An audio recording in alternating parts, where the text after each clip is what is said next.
खिलाफ रची गई साजिशों के लगातार नाकाम होने से पाकिस्तान बुरी तरह से बौखला गया है। आए दिन उसके आतंकी ढेर हो रहे हैं। इसके बाद अपनी खूनी प्यास बुझाने के लिए पाकिस्तान ऐसी हरकत पर उतर आया है जिसमें वो हादसे की शक्ल देकर सैकड़ों लोगों की जान लेने की फिराक में है। उसकी ऐसी एक साजिश कामयाब भी हो चुकी है। हर कोशिश में मुंह की खाने के बाद अब पाकिस्तान की बदनाम खुफिया एजेंसी आईएसआई ने भारत के खिलाफ एक और खौफनाक साजिश रची है जिसका नाम है आतंक एक्सप्रेस।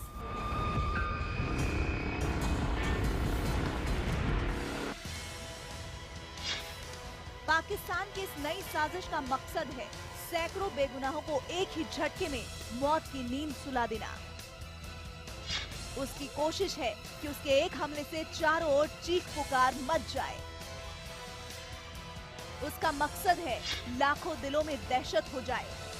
उसने छिपकर वार करने का प्लान बनाया है। हमले को हादसे की शक्ल देने की है साजिश। आईएसआई ने भारत के खिलाफ चलाए जाने वाले अपने अभियान में अब एक बड़ा बदलाव किया है।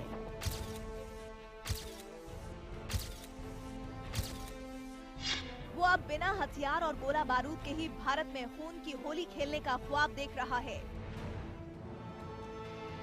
आईएसआई की आतंक एक्सप्रेस एक ऐसा प्लान है जिसके तहत वो स्थानीय लोगों को ही पैसे का लालच देकर अपने मंसूबों को अंजाम तक पहुंचाने में लगा है।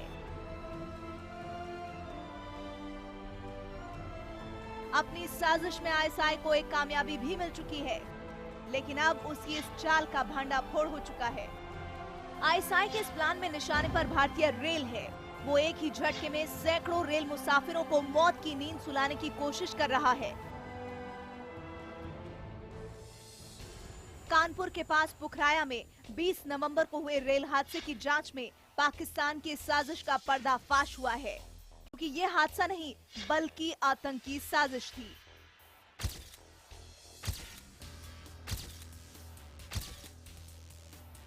आईएसआई की साजिश का पर्दाफाश होते ही उसकी कई और करतूतों से भी पर्दा उठ गया, क्योंकि कानपुर जैसी ही कई वारदातों को अंजाम देने की वो पहले भी कोशिश कर चुका था। लेकिन अब उसकी आतंक एक्सप्रेस का पूरी तरह से पर्दाफाश हो गया। भारतीय रेल पर आईएसआई की खूनी नजर लगी हुई है। उसकी इस चाल का पर्दाफाश हुआ है कानपुर रेल हादसे से जुड़ी एक सनसनीखेज जानकारी सामने आने के बाद, जिससे ये पता चलता है कि कानपुर में इंदौर पटना एक्सप्रेस में 150 मुसाफिरों की मौत हादसे से नहीं बल्कि आतंकी साजिश से हुई, जिसके पीछे आईएसआई का दिमाग था।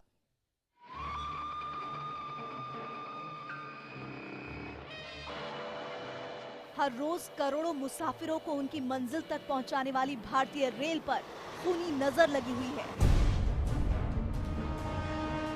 निशाने पर हैं रात के अंधेरे में ट्रेन के डिब्बों में सो रहे मुसाफिर।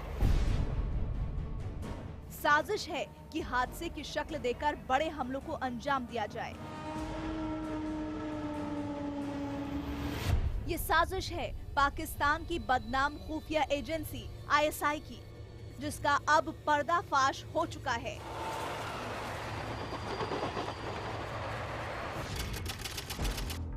तारीख 20 नवंबर 2016।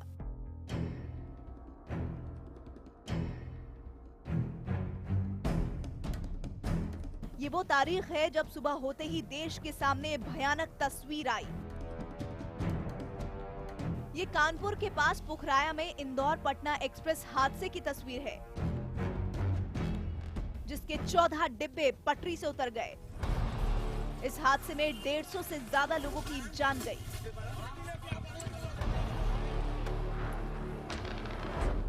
अब तक इसे एक हादसा माना जा रहा था, लेकिन हादसे के बाद ही इस ट्रेन के कुछ मुसाफिरों ने इसके पीछे एक बड़ी साजिश की आशंका जताई थी। लोगों को एहसास हुआ कि तेज सी आवाज आई, प्रशासन तक पहुंचे थे, लेकिन कोई वो नहीं किया गया। हादसे को करीब 2 महीने गुजर चुके हैं, लेकिन अब जो खुलासा हुआ है उससे मनोज की बात सच साबित होती नजर आ रही है। इस हादसे को लेकर हुए नए खुलासे के मुताबिक यह हादसा नहीं बल्कि आतंकी साजिश थी जिसे आईएसआई ने रचा था। आईएसआई की साजिश का पर्दाफाश हुआ बिहार के मोतिहारी से, जब बिहार पुलिस ने 3 लोगों को गिरफ्तार किया, जिनके नाम है मोती पासवान, उमा शंकर पटेल और मुकेश यादव। पुलिस इन 3 लोगों तक डबल मर्डर केस की जांच करते हुए पहुंची थी। सबसे पहले आपको सिलसिलेवार ढंग से बताते हैं कि पुलिस ने इन्हें कैसे गिरफ्तार किया। दरअसल पुलिस को 28 दिसंबर 2016 को बिहार के 2 युवक अरुण और दीपक का शव नेपाल में मिला।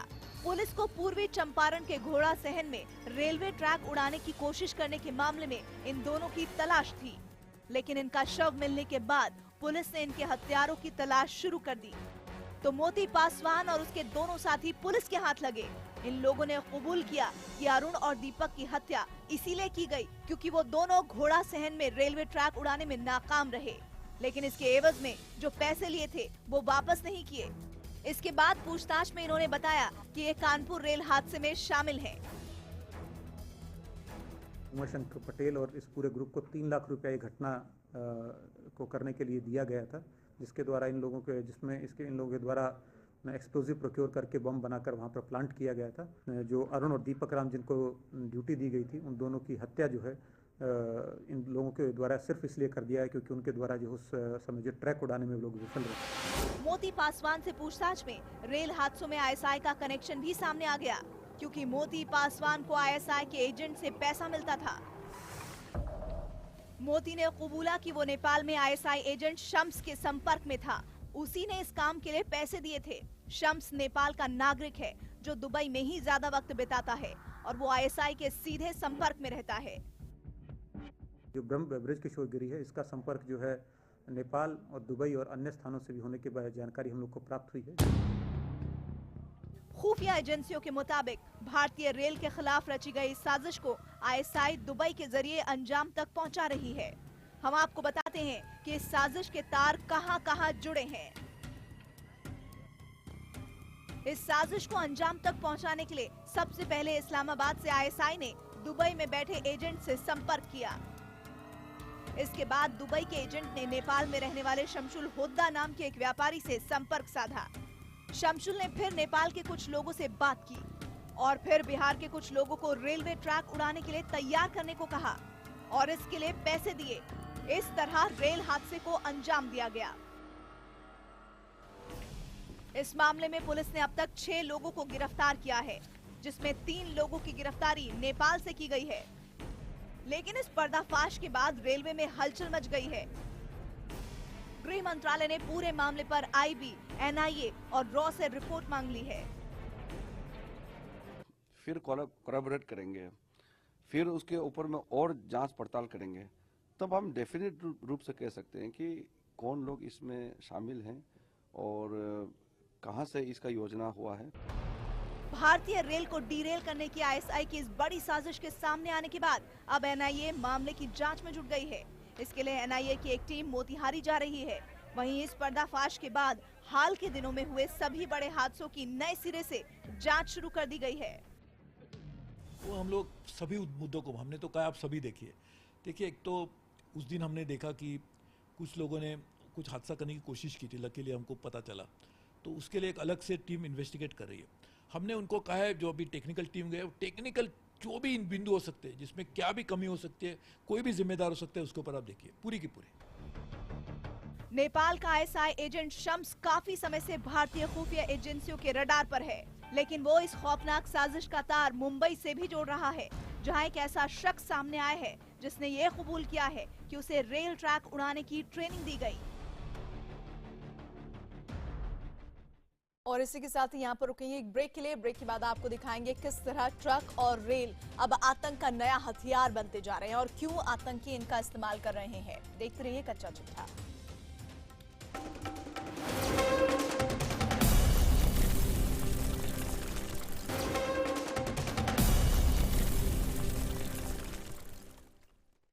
Welcome back. भारतीय रेल के खिलाफ आईएसआई के इस खौफनाक साजिश के सामने आने के बाद से ही इसके तार मुंबई से भी जुड़ते नजर आए। सुरक्षा एजेंसियों के हाथ एक ऐसा शख्स आया है जिसने दावा किया है कि उसे रेलवे की पटरियों को उखाड़ने की ट्रेनिंग दी गई और उसे 26 जनवरी यानी गणतंत्र दिवस के दिन एक बड़ी वारदात को अंजाम देना था।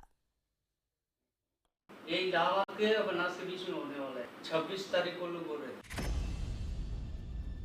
दिल दहला देने वाला खुलासा कर रहे शख्स का नाम बसंत है, जो मुंबई के कुर्ला में रहता है। बसंत बिहार के पटना का रहने वाला है।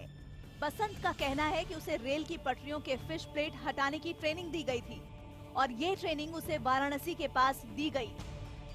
वो ट्रेन का पटरी का साइड का निकालने की बात कर रहे हैं। बसंत के मुताबिक उसके साथ कई और लड़कों को भी इस काम की ट्रेनिंग दी जा रही थी।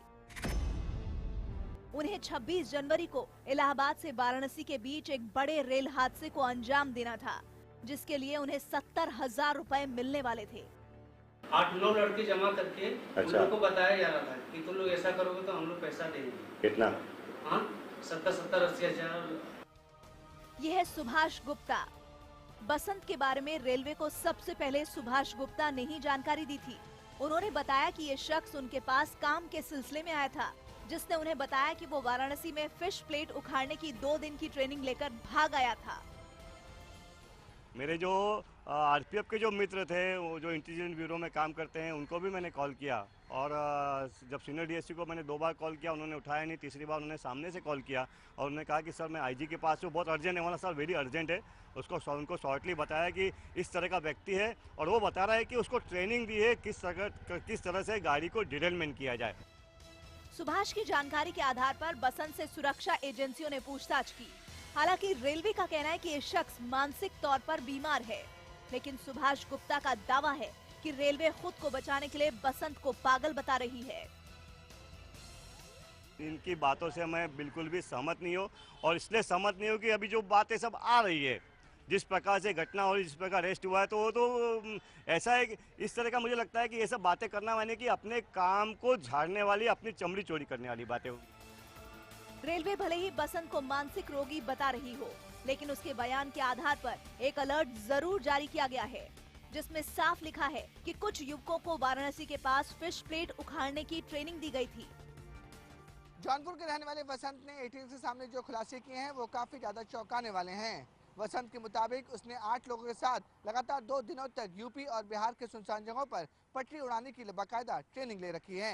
यही वजह है कि इस पूरे मामले में Bihar police, UP police, Maharashtra ATS के साथ साथ अब एनआईए भी जांच में जुट गई है।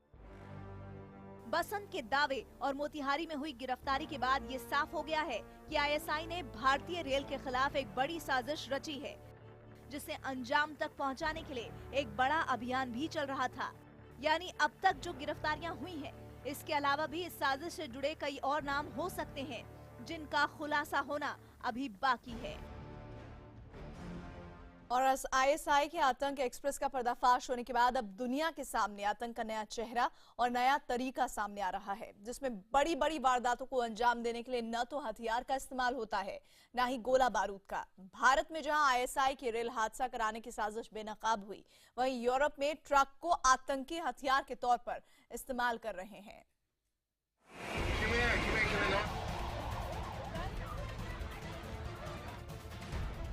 8 जनवरी 2017 जेरूसलम में ट्रक से हमला। 19 दिसंबर 2016 बर्लिन में ट्रक से हमला। 14 जुलाई 2016 फ्रांस में ट्रक से हमला। ये पिछले 6 महीने में यूरोप में हुए कुछ हमलों की तस्वीरें हैं, जिसने पूरी दुनिया को दहला दिया। इन सभी हमलों के पीछे आतंकी संगठन आईएसआईएस का हाथ था।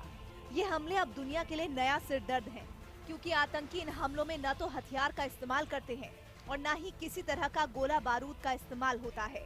इसके बावजूद बड़ी संख्या में बेगुनाह मारे जाते हैं।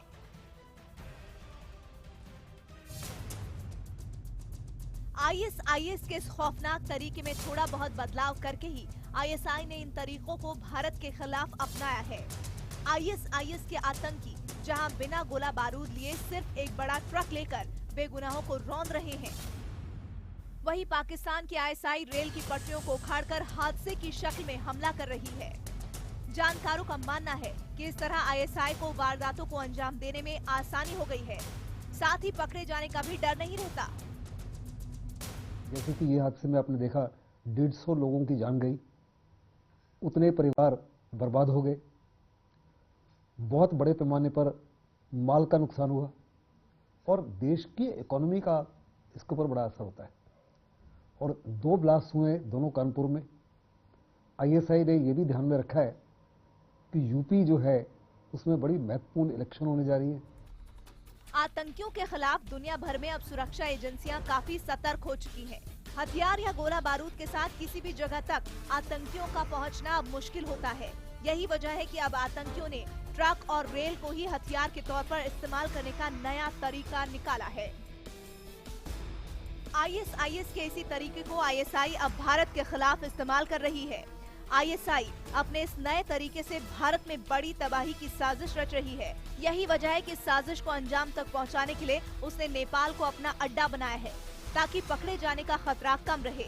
जानकारों का भी मानना है कि नेपाल में आईएसआई ने बड़ा नेटवर्क बना रखा है। कानपुर में हुई रेल वारदात को अंजाम तक पहुंचाने के लिए आईएसआई ने इसी नेटवर्क का इस्तेमाल किया। नेपाल में आईएसआई अपना केंद्र बना करके रखता है। वहां पर आईएसआई के लोग रहते हैं जो कि अक्रॉस द बॉर्डर इंडिया में कार्रवाई करने के लिए फंडिंग वर्क करते हैं। पहले एक था आईएसआई का आदमी जो कि मारा गया था, दिलशाद नाम था या क्या। उसके बाद फिर लगता है कि ये दूसरा आदमी को ये दाऊद इब्राहिम और आईएसआई ने वहां पर सेट किया है, जो कि आईएसआई का फ्रंटमैन है। आईएसआई ने अपने आतंक एक्सप्रेस को दौड़ाने के लिए नेपाल को अड्डा चुना है। इसकी एक वजह ये भी है कि नेपाल में भारत के सबसे बड़े दुश्मन दाऊद इब्राहिम का बड़ा नेटवर्क है। दाऊद अपने इस नेटवर्क का इस्तेमाल ड्रग्स और नकली नोटों के कारोबार के लिए करता है। अब आईएसआई अपनी साजिश को अंजाम तक पहुंचाने के लिए दाऊद के इस नेटवर्क का भी इस्तेमाल कर सकती है। लेकिन कानपुर की वारदात का खुलासा होने के बाद सुरक्षा एजेंसियां चौकन्नी हो चुकी हैं, जिससे आईएसआई की इस साजिश को भी नाकाम किया जाए। चर्चा चिट्ठा में आज मेरे साथ बस इतना ही।